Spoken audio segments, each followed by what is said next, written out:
दोस्तों, मेरा नाम राशिद ज़हीर है और आप देख रहे हैं मेरा न्यूज़ चैनल जिसका नाम है राशिद ज़हीर ऑफिशियल। आपसे शुरू में ही गुजारिश कर देता हूं दोस्तों कि बराए करम न्यूज़ 9 टीवी जो है, मैं आपको बता चुका हूं, हर बार बता रहा हूं पिछले हफ्ते से कि मैं वहां पर वीडियो अपलोड नहीं कर पा रहा हूं। आपसे गुजारिश है, इस चैनल को जिस पर आप देख रहे हैं इसको सब्सक्राइब कर लें, अपने ग्रुप में ज़रूर डालें। 2 लाख के करीब वहाँ पर सब्सक्राइबर थे जो हमसे बिछड़ गए हैं। आपकी जिम्मेदारी बनती है कि आप उन लोगों को दोबारा ढूंढ करके ले आएँ। और दूसरी बात, फेसबुक पे जितने लोग देख रहे हैं, बराए करम आप भी राशिद ज़हीर ऑफिशियल पे ज़रूर चले जाएं। यूट्यूब में @ लिखेंगे, राशिद ज़हीर ऑफिशियल लिखेंगे, इंशाल्लाह मेरा चैनल मिल जाएगा। आपसे गुजारिश है दोस्तों, ये आपकी जिम्मेदारी है, आप इस काम को ज़रूर करें। दोस्तों, मेरा नाम राशिद ज़हीर है और आप देख रहे हैं मेरा न्यूज़ चैनल जिसका नाम है न्यूज़ 9 टीवी। आपको ख़बरें बताने के लिए हाजिर हुआ इंडिया और पाकिस्तान और इसराइल और ईरान और अमेरिका की जो बातचीत चल रही है और यमन ने क्या कर दिखाया है और सीरिया के क्या क्या हालात हैं, तमाम चीज़ें आपके सामने रखने जा रहा हूँ। शुरुआत आपको मालूम पड़ चुकी होगी कि यमन की तरफ से 2 बैलिस्टिक मिसाइल मारे गए इसराइल के अंदर। अमेरिका का थर्ड सिस्टम जो है वो फिर दोबारा से फेल हो गया, लेकिन इसराइल का दावा यह है कि हमने अपने एरो सिस्टम से, देखिए ट्रंप की और नेतन्याहू की बातचीत अलग अलग क्या हुई, उन्होंने साफ कहना शुरू कर दिया कि थर्ड काम का नहीं है। थर्ड जो है, जो अमेरिका ने भेजा था, दुनिया में 7 बैटरीज हैं सिर्फ जो इसकी हिफाजत के लिए भेजा था, उसके बारे में कहना यह है इसराइल का कि वो कामयाब नहीं हो पाया। एरो सिस्टम से, जो उसका पहले एरो सिस्टम का मतलब पूरा इसराइल को ये ढांप लेते हैं, उससे उन्होंने उसको रोका है।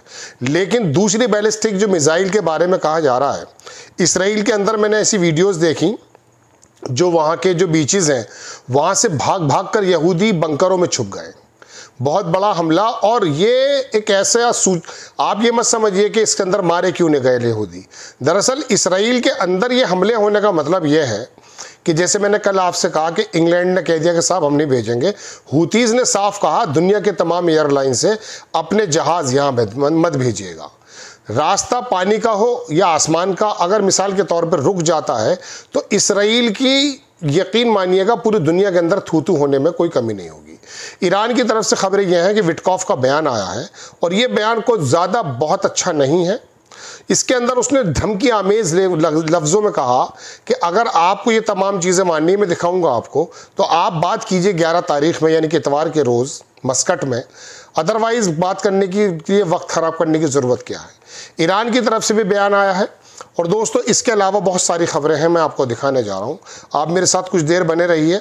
देखिए, ट्रंप ने जो है थ्रेट कर दिया रशिया को और यूक्रेन को भी, और कहा कि अगर आप सीज फायर नहीं करते हैं तो आपके ऊपर दूसरी तरह की पाबंदियां लगाई जाएंगी। ये इंडिया पाकिस्तान के बारे में जे डिफेंस ये बोल रहा है कि ये इनका अपना मामला है, पूरी दुनिया का तो ठेकेदार बनता है अमेरिका। लेकिन बोल ये इंडिया और पाकिस्तान के बारे में कह दिया जे डिफेंस ने कल कि साहब ये तो उनका अपना मामला, हमारा बिजनेस नहीं है, हमारा जो है कोई ताल्लुक नहीं है, पुरानी लड़ाई है इनकी। देखिए, वरना युगांडा से लेके इथोपिया तक मिनरल्स की जो तलाश में ये घूमता है, उसके बारे में क्या कहेंगे आप। खैर, दूसरी खबर देख लीजिए। 1 मिलियन रिफ्यूजी जो है युगांडा, इसलिए मुंह से आ गया था, मैंने इसकी खबर पढ़ी थी। युगांडा के अंदर उनकी जो है ना सप्लाई काट दी गई है। ये दुनिया में सबसे बड़ा एक जो रिफ्यूजी कैंप है वो यहाँ युगांडा में है। यहाँ लगभग 10 लाख से ज़्यादा लोग रहते हैं, 60,000 और जुड़ गए। दूसरी खबर दिखाता हूँ मैं आपको। ये यमन की तरफ से जो आया है बयान, announce military operation targeting Ben Gurion airport with a hypersonic ballistic missile. इससे इन्होंने 2 हमले किए हैं दोस्तों, और इसके बारे में इनका कहना यह है कि हमने इंटरसेप्ट कर लिया है, और कोई चीज़ ऐसी नज़र भी नहीं आई है जो मुझे दिखा पाता मैं कि बेन गोरियन एयरपोर्ट तबाह हो गया। अलबत्ता ये बहुत बड़ी बात है कि इधर अमेरिका से अभी उसका मुआहदा हुआ है, उधर उसने इसराइल पर मार दिया और अमेरिका कुछ बोला नहीं है। दूसरी खबर देख लीजिएगा। ब्रिगेडियर जो याह्या सारी हैं, इन्होंने इसकी पूरी डिटेल दी है कि हमने किस प्रकार से बेन गोरियन एयरपोर्ट पर ये जो है मिसाइल मारा है। अब कतर के बारे में ये खबर आ गई है, मैंने शायद परसों आपको बता दी थी कि कतर जो है वो सीरिया के जितने भी सिविल सर्वेंट्स हैं, सरकारी नौकर हैं, उनकी तनख्वाह देगा। और अब ये कतर का जुलानी जो फ्रांस में था, अभी इंग्लैंड के से भी मुआहदा हो गया है, मतलब इंग्लैंड से भी इन्विटेशन आया, वहाँ भी जा रहा है। अच्छी बात है। ये दरअसल इसराइल के लिए भी एक थोड़ा सा मैं समझता हूँ कि ये हो जाएगा कि यूरोप के मुल्क अगर मिसाल के तौर पे अल-शरा को, जोलानी को एक्सेप्ट अगर कर रहे हैं तो इसराइल जो अंदर घुसने की थोड़ी सी फिराक में रहता है, उस पर थोड़ी चोट पड़ेगी। दूसरी खबर देख लीजिए, नीदरलैंड ने यूरोपियन यूनियन से कहा है कि एक बार अपना थोड़ा सा और रिव्यू कर लीजिए, जो हम इसराइल को मदद करते हैं, जो भी यूरोपियन मुल्क करते हैं। उसने कहा वहाँ पर ह्यूमैनिटेरियन एड नहीं जा पा रही है और बहुत तबाही के हालात हैं। उसने पूरी यूनियन को बताया कि आप उसको जो मदद करते हैं या इसराइल का जो भी लोग पक्ष लेते हैं उनको रुक जाना चाहिए। ट्रंप की तरफ से देखिए खबर, ये फोटो भी ट्रंप का आप देखेंगे। Trump secretary met Netanyahu aide before mid east trip. Trump का जो एक नुमाइंदा था वो चुपचाप मिला था परसों नेतन्याहू से, और नेतन्याहू को उसने बहुत ज़्यादा कन्विंस करने की कोशिश की, लेकिन 2 दिन बाद ट्रंप ने और इसराइल ने देख लिया कि उसको ट्रंप को उसने बहुत ज़्यादा जो है मनाने की कोशिश की, उसको अपने फेरे में लेने की बात की, लेकिन ट्रंप ने 2 दिन बाद जो अपने पत्ते खोले हैं उससे नेतन्याहू की बेइंतहा बेइज्जती पूरी दुनिया में हो रही है। आप देखें, लिखा है अखबार के president Trump had a private meeting with the Israeli strategic affair minister road Dermer. White house को थर्सडे के अंदर मिला था, ये डिस्कस किया इसने ईरान का न्यूक्लियर टॉक को और war on Gaza just days before Trump middle east trip. जो मिडिल ईस्ट का ट्रिप जो लगाने जा रहा है ये ट्रंप, उससे पहले उसने समझाया private meeting comes critical juncture 2 days after Israeli official were reportedly shocked by Trump surprise truce with Ansarullah. वो एकदम चौंक गए कि साहब हम तो बात करके आए थे, इसने तो जाकर हुतीस से बात कर लिए। ट्रंप ऐसे ही चौंका रहे हैं पूरी दुनिया को जब से आए। विच डजंट प्रोटेक्ट इसराइल, अंसारुल्लाह से जो है हमें जो है प्रोटेक्ट नहीं कर रहा है, उससे जाकर इसने बात कर ली है। ये भी बड़ी खबर है दोस्तों। दूसरी खबर देख लीजिए, Trump to decide next week US to adopt Persian Gulf. असल में ये ईरान का और सऊदी अरेबिया का जो पर्शियन गल्फ है, इसके बारे में एक तनाज़ा ये है, ये चाहते हैं पर्शियन, बेसिकली फारस ईरान का ही नाम हुआ करता था, ये सभ्यता बहुत पुरानी है। तो सऊदी अरेबिया ये चाहता कि ये जो पर्शियन गल्फ जो है उसको जो है इसको पर्शियन गल्फ को जो है सऊदी के नाम से पुकारा जाए। इसके बारे में ये कह दिया है ट्रंप ने कि मैं पक्ष में लूँगा, मैं ऐलान करूँगा। President Donald Trump will announce his decision on whether, just hold down please, whether the US refer to Persian Gulf as Arabian Gulf of Arabia during his, वही बात है। चलिए इसकी लंबी बात नहीं करते, इंपॉर्टेंट बात बताते हैं आपको कुछ और। चलिए पाकिस्तान की खबर आ गई साहब। 4 पाकिस्तानी सिविलियन जो हैं, ये खबर है दरअसल ईरान के लेबनान की। 4 पाकिस्तानी सिविलियन, चलिए खैर मैं इसको बताना नहीं चाहता। हमारी सरकार की तरफ से बड़ा ज़बरदस्त तरीके का एक इंडिकेशन ये है कि जो खबर हम देते हैं वो आप जो है प्रसारित कीजिए। कल वायर एक बड़ा अच्छा वो है, उसके बारे में सुनने में आया कि वो भी बंद कर दिया गया। ठीक है जनाब, चलिए खैर अब ये खबर देखिए दूसरी। मैं फिर भी हिंदुस्तान पाकिस्तान के बारे में आपको बताऊंगा ज़रूर कुछ ना कुछ। Trump has dropped the requirement the Saudi Arabian normalize. Trump ने जो है वो रिक्वायरमेंट जो रख रखी थी कि साहब पहले इसराइल से जो है, मैं आपको बता चुका हूं कि ताल्लुकात अच्छे होंगे तब जाके बात होगी। उसने कह दिया कि रॉयटर्स की रिपोर्ट है, Trump has dropped the requirement for Saudi Arabia to normalize relation with Israel as a part of its nuclear agreement with the United States. कोई ज़रूरत नहीं है अब इसराइल की, ये ट्रंप ने खुद ही फैसला ले लिया है जनाब। दूसरी खबर देख लीजिए, ये स्विट्ज़रलैंड के अंदर चाहे चीन की और अमेरिका की बात होने जा रही है, वो उनके टैरिफ का मसला है। ये तस्वीर मेरे सामने है लेकिन मैं दिखा नहीं पाऊंगा, सिर्फ आपको रिटर्न पार्ट दिखा रहा हूँ। Houthis have fired missile at Israeli again despite having agreed to cease fire with Trump. Trump से फैसला हो गया लेकिन उसने कर दिया है। It appears that Israel is not included in the deal। Israel इस डील में मौजूद नहीं था और यहाँ भागते हुए लोग बीचेस से नंगे यहूदी मुझे नजर आ रहे हैं जो मैं आपको दिखा नहीं पाऊंगा। ये मंत्री है साहब नेतन्याहू। जैसे पता चला कि वो after the information from the official Israeli army radio पे जब पता चला कि Trump cut contact with Netanyahu से कॉन्टैक्ट बिल्कुल कट हो गया है। यूएस का जो सेक्रेटरी डिफेंस है Hegseth also cancel visit to Israel. उसने भी अपनी चीज को बंद कर दिया है, मतलब अपनी विजिट को कैंसिल कर दिया है। अजान हो रही है, बाद में आता हूं। एक खबर दोस्तों मैं और दिखाता हूं आपको। ये दरअसल एक फुटेज है, इसमें आग लगी हुई है, नहीं दिखा पाऊंगा। Footage shows the aftermath an Israeli air strike. Israel ने एयर स्ट्राइक उन जगहों पर भी की, जबालिया कैंप पर, जहां पर डिस्ट्रीब्यूशन पॉइंट था, जहां से लोग अपने खाने के लिए आते थे। लोग उस तमाम मलबे से अपने लोगों को निकालने के लिए लग गए और आग लग गई पूरे एरिया में, उस जगह पर जहां पर ह्यूमैनिटेरियन एड डिस्ट्रीब्यूट होती है। दूसरी खबर देखिए दोस्तों, एक खबर है, इसके अंदर अल-क़स्साम ने, यानी कि हमास ने एक टैक्टिकल अपनी बदल दी, मतलब अपनी पूरी की पूरी स्ट्रेटेजी चेंज कर दी है, ये कहना है दरअसल प्रेस टीवी का। एक वीडियो भी दिखाया है जो हमला किया है इसराइल के सैनिकों पर। इसमें लिखा यह है कि latest resistance operation against the invading Israeli, जो इसराइली लोग वहां पर उतरे ज़मीन पर, उनके खिलाफ गाजा स्ट्रिप के अंदर Hamas is switching from the defensive phase two tactical attack mode. अलग तरीके से वो हमला करने लगे। 12, 7 और 2 इतने लोगों के मैंने मरने की कल खबर आपको अखबार से दी थी। ये दोबारा एक दूसरा वीडियो है। अब ये वीडियो नहीं मालूम ये ताज़ा है या पुराना है, अलबत्ता हमास ने ये दिखाया कि किस प्रकार से वो हमला कर रहे हैं। ये मैं आपको खबर बता ही चुका हूँ। ये देख लीजिए, Israel US made third fail again as Yemen.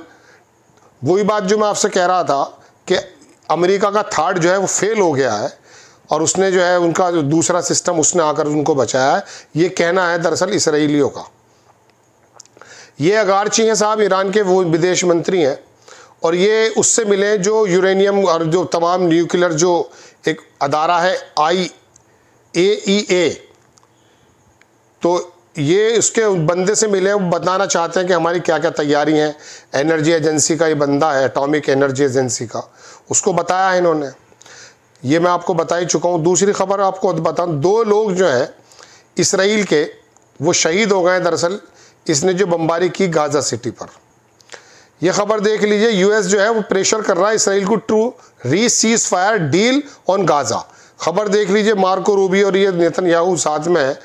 इसमें क्या ये कहा कि रिपोर्ट ये कहती है कि यूनाइटेड स्टेट जो है प्रेशर कर रहा है Israel to strike a deal with the Palestinian resistance movement Hamas to end the genocidal war in Gaza. Gaza में जो जेनोसाइडल वॉर चल रही है इसके बारे में उसका कहना है कि इसको बंद कर दे। Washington seeks to move forward with agreement with the Saudi Arabia, और वो सऊदी अरेबिया के साथ जो एग्रीमेंट है उसको करने जा रहा है।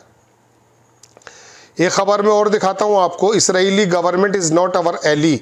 ये अमेरिका के अंदर जो बड़े बड़े अधिकारी और बड़े रिपोर्टर्स और बड़े बुद्धिजीवी हैं, उन्होंने साफ अपनी एक रिपोर्ट में लिखा है, आप देख भी सकते हैं कि द अल्टरनेशनलिस्ट, इसमें कहना यह कि Israeli government is not a America ally, हमारा एलाई नहीं है ये। और आगे नीचे लिखते हैं कि Netanyahu government is undermining our interest, और जो अमेरिका के इंटरेस्ट हैं उसके खिलाफ है ये बंदा, उसको अबाई दूसरी जगह तरफ ले जा रहा है। दूसरी खबर देख लीजिए, एक वीडियो अल-क़स्साम ने और डाला है। Al Qassam brigade have release footage of the second part of the gate of hell, जहन्नुम का दरवाजा के दोबारा से उन्होंने वो एम्बुश लगा करके डिटोनेटिंग एक्सप्लोसिव उड़ा दिया IDF के लोगों को। Infantry force approaching warehouse east of the Rafah southern Gaza. ये हालांकि देर रात की खबर है, तो मुझे लगता ये है, ये मैंने देखी नहीं है, 12:37 की रात की खबर है ये। तो ये 10 तारीख है जब आप मेरी खबर सुन रहे हैं, मैं रात को बना रहा हूँ। तो इसके अंदर एक वीडियो डाला है हमास ने, इसके अंदर मारते हुए दिखाया गया है। विटकॉफ का वो बयान पूरा आ गया, देखिए US special envoy Steve Witkoff ने क्या कहा है। बड़ी इंपॉर्टेंट खबर है, चूंकि पूरा रीजन इन्हीं खबर पे आना है। ईरान की ये डील जो है पूरे रीजन को तय करेगी कि क्या होना है। यूएस का जो स्पेशल इन्वॉय है स्टीव विटकॉफ, उसने कहा ईरान का जो न्यूक्लियर प्रोग्राम के बारे में कि no uranium enrichment program in Iran can ever continue again, कभी नहीं करेगा इनरिचमेंट का, यूरेनियम का कभी आगे नहीं जाएगा, मतलब परमाणु बम की तरफ नहीं जाएगा। Iran 3 enrichment facilities in Natanz Fordow Isfahan must be fully dismantled, और इसकी 3 जगह जो है ये जहां पर ये बना रहा था उसको पूरी तरह से डिसमेंटल करना पड़ेगा। Iran can no longer possess enrichment, आगे बढ़े दोबारा कभी नहीं करेगा। और ईरान करंट जो स्टॉक है इसके पास यूरेनियम का, उसको अपने से दूर करना पड़ेगा, ये विटकॉफ का कहना है। विटकॉफ ने जो है कहा है कि if the above criteria are not met, अगर ये चीज़ें नहीं मिलती हैं, there will be no nuclear deal, कोई डील नहीं होगी। ईरान ने कहा कि multiple time the above requirements are totally unacceptable, ये चीज़ें आपकी मानने लायक नहीं हैं। दूसरी देखें कि विटकॉफ ने कहा कि if the fourth round of the talk, चौथा राउंड जो है ईरान से, अगर ये फ्रूटफुल नहीं रहता, अच्छा नहीं रहता है, दे विल नॉट कंटिन्यू, वो आगे कंटिन्यू नहीं करेंगे। United State will have to take different path, और अमेरिका को फिर कोई दूसरा तरीका निकालना पड़ेगा। ये कहना है दरअसल विटकॉफ का साहब। इसके अंदर कुछ बयान भी आया ईरान की तरफ से, उनका extremely dishonest and dirty from Witkoff.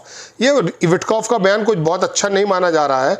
Who has been privately, वो जब अलग में बात करता है तो बहुत शानदार बात करता है, वो कह रहे हैं स्वीट टॉकिंग करता है, लेकिन जब वो जला जाता है तो दूसरी बात हो जाती है। यूएस का जो डेलीगेशन है वो बता ये रहा है कि ज़ीरो एनरिचमेंट के ऊपर ही बात करेगा। रिक्वायरमेंट जो है ईरान की, वही बात है दोबारा, जो मैं उसको बार बार दोहराना ठीक नहीं है। देखते हैं 11 तारीख में क्या होता है। हालांकि ईरान की भी कुछ बहुत ज़्यादा ज़रूरतें हैं दोस्तों, मैं आपको बताऊं। अगर वो मिसाल के तौर पे जिस तरह से सऊदी अरब को दे रहा है एनर्जी के संबंध में एनरिचमेंट की जो इजाज़त मिल रही है, अगर ईरान को भी ये मिलती है और ईरान अपने आप को खड़ा कर लेता है और किसी भी तरीके से, जैसे इसने भी तो घोषित नहीं किया है ना इसराइल ने कि इसके पास कितने परमाणु बम है, ईरान को ये कह देना चाहिए कि हम अपना एनरिचमेंट बंद कर रहे हैं चलिए, लेकिन आप इसराइल को तो कहिए वो तो अपना ख़त्म करे। ये पता नहीं बात क्यों नहीं निकल कर आती है अभी तक। ठीक है जनाब, ये खबर मैंने आपको दिखा दी है। और भी खबर देखिए आप, पाकिस्तान की कुछ खबरें आ जाती हैं। ये देखिए, panic among the Zionist settlers they run away, वो भागते हुए के जो तस्वीरें मैं आपको बता रहा था वो है। इसराइल मीडिया ने कहा कि इसराइल का जो एरो 3 है has intercepted the missile and third failed to intercept for the second time this week. इस हफ्ते में दूसरी बार फेल हुआ है, थर्ड। ये सायरन बजते हुए दिखाई दे रहे हैं तमाम इसराइल के अंदर और उनकी हालत ख़राब है। दोस्तों ये टोटल खबरें थी जो मैंने आपके सामने पेश की हैं। आपसे गुजारिश ये है कि बराए करम चैनल को सब्सक्राइब करें, शेयर करें, चूँकि ये इतना ज़्यादा ज़रूरी है दोस्तों कि जो मेरा न्यूज़ 9 टीवी था, मैंने आपको बताया था, वो दरअसल बंद कर दिया गया है। इस चैनल को बढ़ाने की जिम्मेदारी आपकी, अपने ग्रुप में डालना, सब्सक्राइब ज़रूर करें। मुझे ये बात शुरू में ही बोलनी चाहिए थी, मैं चलिए अलग से रिकॉर्ड करके लगाने की कोशिश करूँगा, लेकिन आपसे गुजारिश है कि चैनल को आगे। और फेसबुक पर अगर आप देख रहे हैं, आप फेसबुक पर भले ही देखते रहिए, लेकिन आप जाइएगा @राशिद ज़हीर ऑफिशियल यूट्यूब पर और मुझे वहाँ पर सब्सक्राइब कीजिएगा। इंशाल्लाह मैं नेक्स्ट टाइम किसी खबर के साथ हाजिर होता हूँ। जय हिंद।